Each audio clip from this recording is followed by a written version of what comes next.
Welcome. Mega City 2 is basically Lost Anarchy because... Much like the United States of America, the people of Lost Anarchy are a sheep nation run by pigs.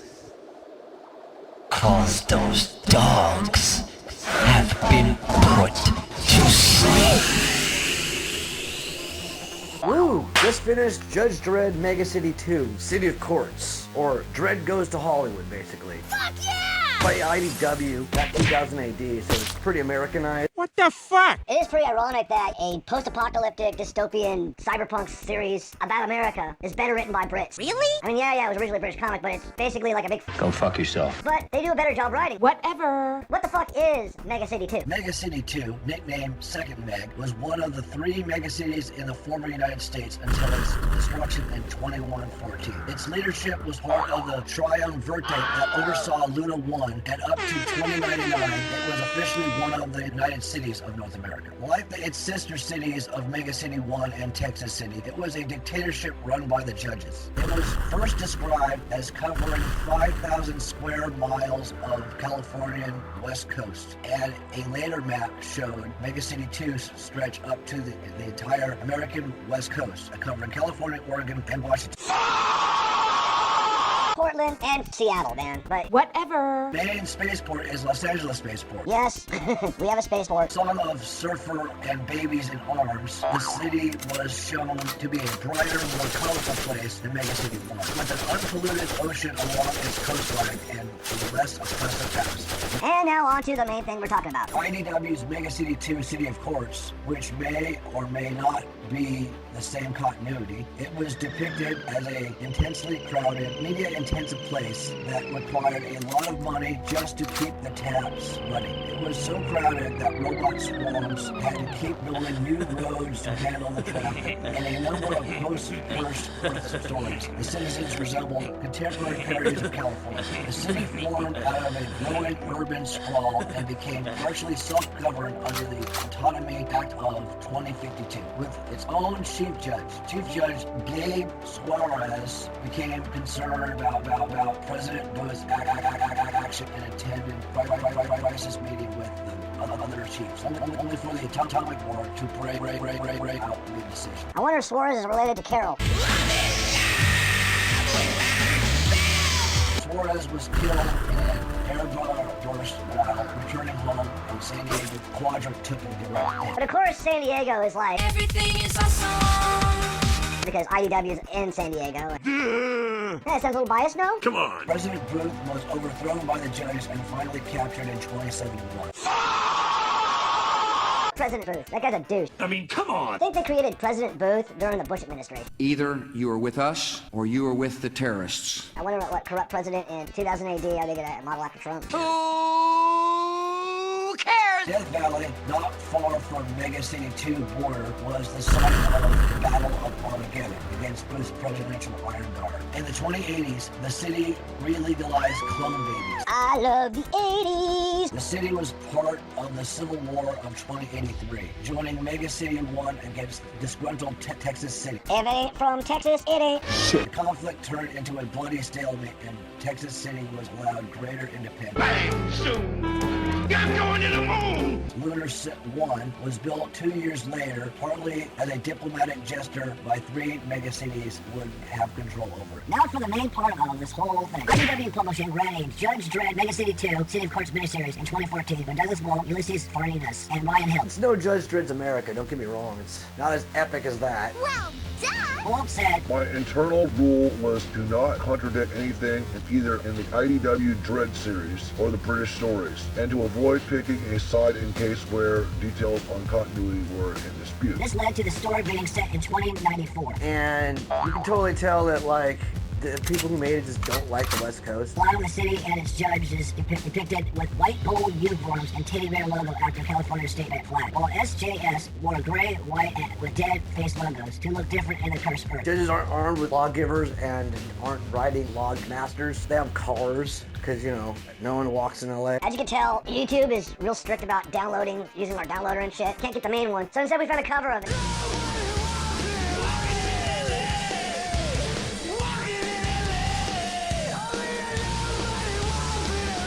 girls' core, they're alright. Whatever. Take it away, Aki. Due to the power of importance of the entertainment industry, refugees were only allowed into the city if they were fit to a list of available roles for extras. The intense crowding of the city's roads means that the road bots, which are controlled by a queen node and a high intelligence, with sometimes built traffic knots in defensively populated areas. The rich can escape quickly, but everyone else can be stuck in traffic. Mega City 2 was run by Chief Judge Kazulo Juan Kennedy. Out of the Mountain of Justice, his exploits as a street judge have been documented in either seasons of the show Bulletproof Law to cut out the block or problem. Kennedy introduced the court system. Each block of neighborhood called communities in MC2 could have its own distinct laws, with the same judge forced for all. Many laws now were enforced by fines, helping to grease the city's wheels. Oh, by the way, Mojo, what's so funny? A lot of the officers were named after Black Flag members, so there's Judge Kaneda, Judge Morris, What was the name of that Robin Hood former judge guy dressed like a Mexican wrestler? Judge Santos. Where's Disneyland in all of this? They have a parody of Disneyland called Crime Land. And of course they don't have MLK. What do they got? Tupac Street, the MLK. It's kind of very meta there. Shut up and get to the point! All in all, it's not bad. I mean, it's good for what it is and for being a somewhat modern Dredd story. It's cool. If I wanted a West Coast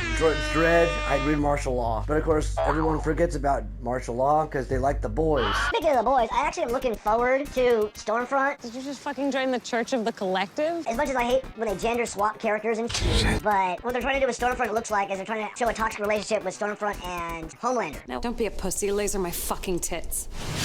It's almost like a callback to You're the Worst. I thought we could do butt stuff tonight. Back to you, Mojo. Even though the boys is just a ripoff of martial law. But back to what I was saying. Ending was alright. The whole reason why Dredd was in Mega City 2 is because it's an exchange program. And then what happened? A parallel that we have with modern day and today, because Mega City 2, it gets a hardcore viruses on lockdown, kind of like now. Mega City 2 owed its very survival to a mission of mercy carried out by Mega City 1 when it was afflicted with the deadly virus strain 2T through T in 2100. With millions infected and all airports overrun, Judge Dredd had to drive a vaccine through the cursed earth. Really? You fucking freebie. A sergeant in the city's parameta stormtroopers believed that the Yankees would leave them to die, but Dredd eventually reached the city. Then we fight the Russians, or the Soviets, because the Apocalypse War is just that, allegory for Cold War. What I think is funny is how they made the chief judge of Meg City 2 look like Stalin, but we decided to make him look like Putin, because we're awesome. Despite that, Mega City 2 refused to intervene in the Apocalypse War between its sister cities and East Meg 1. While they told the Sovs that this was to prevent a greater world war, they admitted to MC1 that they could not attack East Meg 1 when it was protected by its force field and were abandoned their allies to ensure their own defenses were ready for the inevitable Soviet invasion of MC2. And then we get the Hunger Games, the Running Man, Carry on. Under the Death Game Amendment of 2104, violent televised death games were legal and hugely popular. Super Surf 11 was brought to the city and deliberately made so violent by the organizer that most of the contestants were slaughtered. The organizers, SG Co., had been bribing the judges as their plans hadn't quite matched the law. Heads rolled in Justice Department when the news broke. And yes, we get Judgment Day, if I'm not mistaken, is when Judge Death takes over. The real crime is life, and the sentence is death. During Judgment Day, Mega City 2 was completely overrun by zombies unleashed by the evil Necromagus Sabat. With the city beyond hope of rescue, the place was nuked out of existence and the orders of a council of judges from all over the world at the suggestion of Dredd. The second incarnation of Mega City 2 was later built by the Hondo judges and run by acting Chief Judge Tokugawa and held the Super Surf 13 contest in 2111 or 2117 to draw attention to the new city. The rest of the city remained in ruins, dominated by mutant gangs. Just walk away, and there will be an end to the horror. Hondo paid Indonesian mercenaries to seek into the ruins of 2118 to access MC2's judicial data vaults. MC1 and 2 had shared compromising data, and this allowed Hondo to gain access without MC1 being aware of it had. Looks like we gotta fix Mojo Cop now, but whatever, what about the Hondo cluster? The Hondo cluster was soon abandoned due to the cost. A series of strange murders and disappearances, and the sheer difficulty of getting people to move thousands of miles from Kansas. After Mega City 1 repealed the maintenance Jason laws, a number of anti-mutant residents left to set a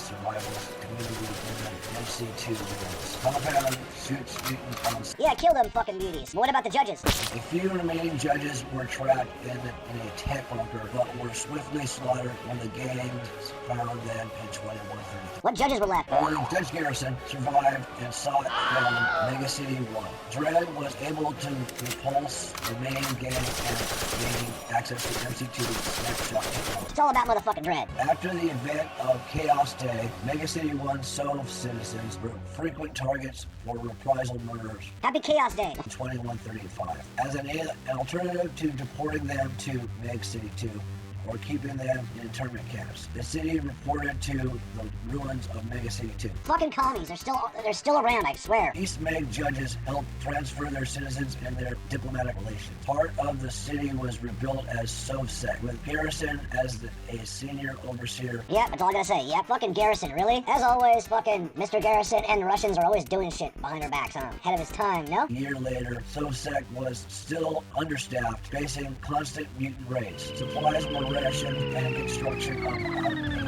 housing was slow.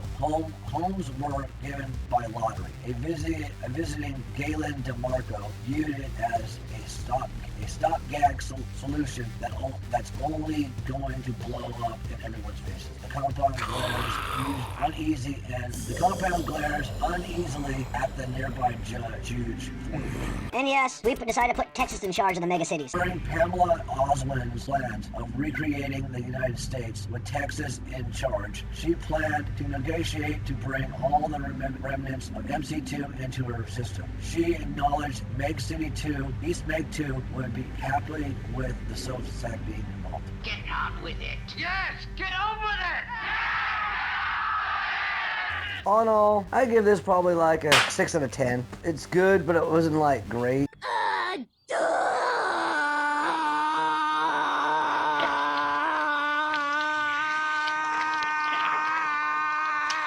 Pretty soon I'll be reading some other shit too, like might do some Dredd crossover coverage, might start up on my Elric thing. Mind you, I do have one Elric book that's actually in French because I was an idiot on eBay. Also got some League for the Gentleman, Hitchhiker's Guide by DC Comics, the celebrated best-selling novel, The Hitchhiker's Guide to the Galaxy. What is this thing? It's the guide. It's got everything you need to know to survive in the universe. Well, I can't wait to start that. And Murdered Children 2099. Let's cook. And I should probably really start Death Race 2020 because the year's almost over, and I want to see what they got wrong.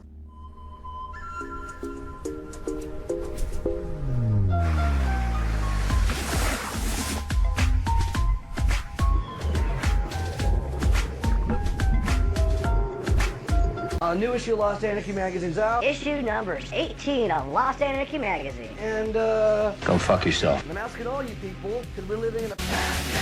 I don't give two shits about monetization. I'm lucky to get monetized. And why? I don't give a fuck. If I have to remove my balls to get at least 50 cents... Go fuck yourself. If I'm gonna get neutered for money, it's gotta be a lot of money. I'm getting too old for this shit. I refuse to be candy-coated. I've worked way too hard and way too long to be castrated. You guys pre-castrate yourself. But why? Check out our Patreon, and linked in the description as you can tell, and support our cause. We don't get paid for this shit.